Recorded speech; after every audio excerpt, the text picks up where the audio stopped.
नमस्कार। देखिए, जब भी भारतीय संविधान की बात होती है तो हमारे जहन में कुछ बड़े नाम आते हैं, है ना? जैसे कि B.R. अम्बेडकर। लेकिन क्या कभी ये सोचा है कि कुछ ऐसे भी चेहरे थे जो पर्दे के पीछे रहकर इसकी नींव तैयार कर रहे थे? आज हम बात करेंगे उसी एक कमेटी की, एक ऐसी टीम की जिसने असल में संविधान का पहला खाका तैयार किया था। तो चलिए सीधे एक सवाल पर आते हैं। भारत के संविधान का जो पहला ड्राफ्ट था वो आखिर तैयार किसने किया था? अब इसका जो जवाब है ना, वो शायद वो नहीं है जो ज्यादातर लोग सोचते हैं। और बस इसी गुत्थी को आज हम सुलझाने वाले हैं। तो ये थे संविधान के पहले वास्तुकार। और ये कौन थे?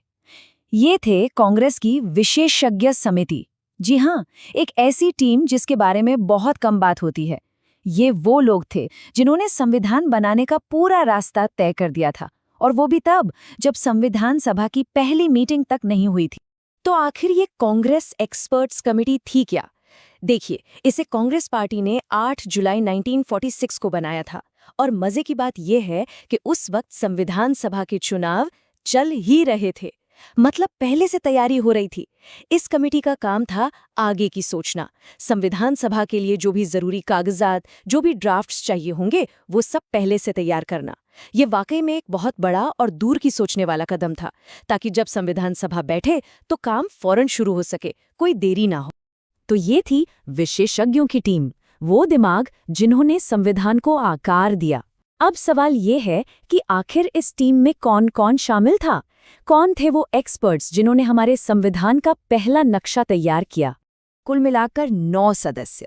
जी हाँ, सिर्फ 9 लोग। और यही 9 दिमाग मिलकर भारत के संवैधानिक भविष्य की, उसके आने वाले कल की नींव रख रहे थे। और ये टीम देखिए, बड़े बड़े दिग्गजों से भरी हुई थी। इसमें जवाहरलाल नेहरू थे, M. आसफ अली, K.M. मुंशी जैसे बड़े नाम थे। साथ ही N. गोपाल स्वामी अय्यंगर और D.R. गाडगिल जैसे बहुत ही काबिल विचारक भी थे। और बाद में कृष्ण कृपलानी को भी इसमें जोड़ा गया कन्वीनर के तौर पर। मतलब वो इन सब लोगों के काम को एक साथ लाने का, उसे एक धागे में पिरोने का काम कर रहे थे। अब बात करते हैं इन दो अहम बैठकों की, वो मीटिंग्स जहां असल में संविधान की नींव रखी गई। चलिए जरा गौर से देखते हैं कि इन मीटिंग्स में आखिर हुआ क्या था। पहली मीटिंग हुई दिल्ली में 20 से 22 जुलाई 1946 को, और ठीक अगले ही महीने 15 से 17 अगस्त को ये पूरी टीम फिर से मिली, इस बार बम्बई में। सोचिए, बस ये 2 छोटी छोटी बैठकें, कुछ ही दिनों की बातचीत, और इन चंद दिनों में ही भारत के भविष्य का पूरा रास्ता तय हो गया। तो इन मीटिंग से निकलकर क्या आया? 3 बहुत बड़ी चीजें। पहली, ये तय किया गया कि संविधान सभा काम कैसे करेगी, उसका पूरा प्रोसीजर क्या होगा। दूसरी, ये प्लान बनाया गया कि कौन कौन सी अलग अलग कमेटियां बनाई जाएंगी। और तीसरी, और शायद सबसे जरूरी चीज, उन्होंने ऑब्जेक्टिव्स रेजोल्यूशन का एक ड्राफ्ट तैयार किया।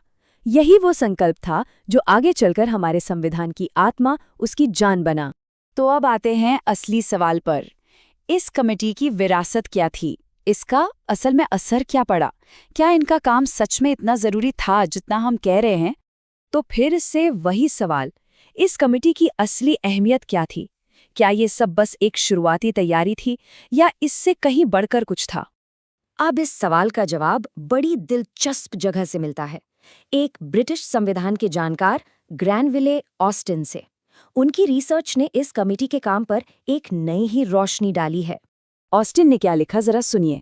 उन्होंने लिखा, ये कांग्रेस की विशेषज्ञ समिति ही थी जिसने भारत को उसके मौजूदा संविधान के रास्ते पर डाला।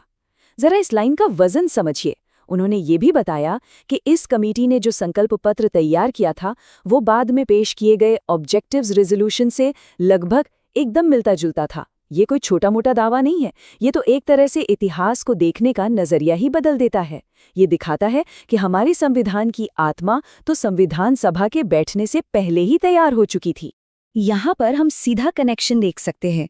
कमेटी ने जो स्वायत्त इलाकों और केंद्र राज्य की शक्तियों के बंटवारे पर काम किया, वही तो आगे चलकर हमारे संविधान के फेडरल स्ट्रक्चर और शक्तियों के विभाजन का आधार बना। और उनका वो उद्देश्य संकल्प का ड्राफ्ट, वो तो एक तरह से हमारे संविधान की प्रस्तावना यानी प्रियम्बल का पहला वर्जन था।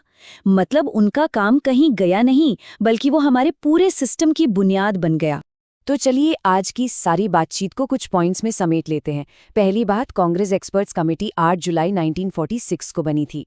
दूसरी, इसने संविधान सभा के लिए पहला और सबसे ज़रूरी ब्लूप्रिंट तैयार किया। तीसरा, इसका बनाया ऑब्जेक्टिव्स रेजोल्यूशन का ड्राफ्ट इतने असरदार था कि वो संविधान की आत्मा बन गया।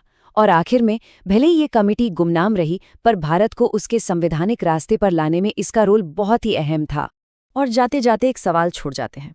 इतिहास में जो बड़े बड़े पल आते हैं, उनके पीछे ऐसी कितनी ही गुमनाम कमिटियां, कितने ही गुमनाम लोग होते हैं जो चुपचाप अपना काम करके इतिहास का रुख मोड़ देते हैं। जरा सोचिएगा इस बारे में।